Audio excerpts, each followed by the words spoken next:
नमस्कार, आदाब, सत श्री अकाल and very very good morning to all. जी हाँ, मॉर्निंग तड़का है with RJ Akanksha only on radio junction, no more tension. और आज का मॉर्निंग तड़का है कि जैसे को तैसा देते वक्त कभी कभी हम भी वैसे ही हो जाते हैं। अब आप सोच रहे होंगे कि इस लाइन का मतलब क्या है। ये इस लाइन का मतलब एक छोटी सी स्टोरी से पता चलेगा। और वो स्टोरी कुछ यूँ है कि एक साधु होते हैं, उनका एक शिष्य होता है और शिष्य उनका बहुत ज़्यादा दयालु होता है। एक बार वो जंगल से गुजर रहा होता है तो कुछ डाकू उसे लूट लेते हैं। अब इस किस्से से, इस घटना से वो बहुत हताश हो जाता है, बहुत दुखी हो जाता है और आता है आश्रम, अपने गुरु को सारी कहानी बताता है, सारी घटना बताता है। तो उसके गुरु कहते हैं कि ठीक है, वो डाकू थे, चोर थे, उन्होंने वैसा ही किया जैसा उनका कर्म है, तुम अपना कर्म करो, तुम परेशान नहीं हो।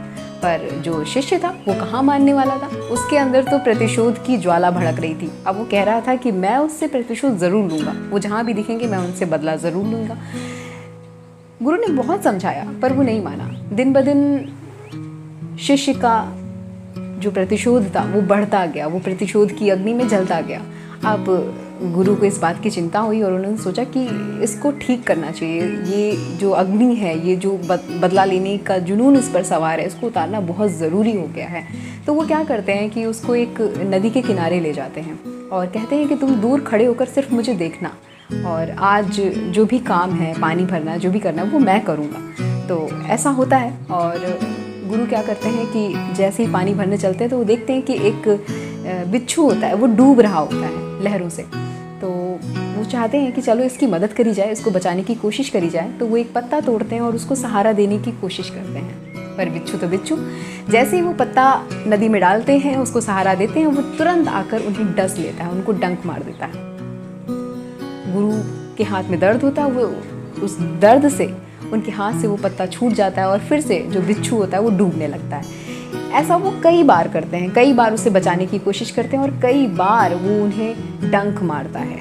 अंत में क्या होता है कि हार करके जो गुरु होते हैं उनको वो पत्ता छोड़ना पड़ता है और बिच्छू अपने आप डूब जाता है। फिर ऐसा देखता है जब शिष्य दूर खड़ा होकर के, तो वो आकर पूछता है कि जब बार बार वो आपको डंक मार रहा था तो उसे बचाने की ज़रूरत क्या थी, आप छोड़ देते उसे। तो साधु ने बड़े प्यार से कहा, बड़े विनम्र भाव से कहा कि डसना, डंक मारना ये बिच्छू का स्वभाव है, दया करना, मानवता दिखाना ये मेरा स्वभाव है। जब उसने मेरी इतनी मदद करने के बावजूद उसने अपना स्वभाव नहीं त्यागा तो मैं कैसे अपना स्वभाव त्याग सकता हूँ। उसी तरह जो चोर थे, जो डाकू थे, उन्होंने अपना कर्म किया, वो उनका स्वभाव है, उनका फल उन्हें मिलेगा। पर तुम एक शिष्य हो, तुम एक भविष्य में शिक्षक बनोगे तो तुम अपना स्वभाव नहीं त्यागो। तुम जैसे को तैसा देने के चक्कर में कहीं खुद भी वैसे ही ना बन जाओ। जी हाँ, आप खास हैं अपनी क्वालिटीज़ के साथ। और कुछ यही स्टोरी ऐसा कहती है कि कभी कभी बदले की आग में हम खुद भी सामने वाले जैसे हो जाते हैं, खुद भी बुरे हो जाते हैं। ऐसा मत करिए क्योंकि आप अपने आप में परफेक्ट हैं।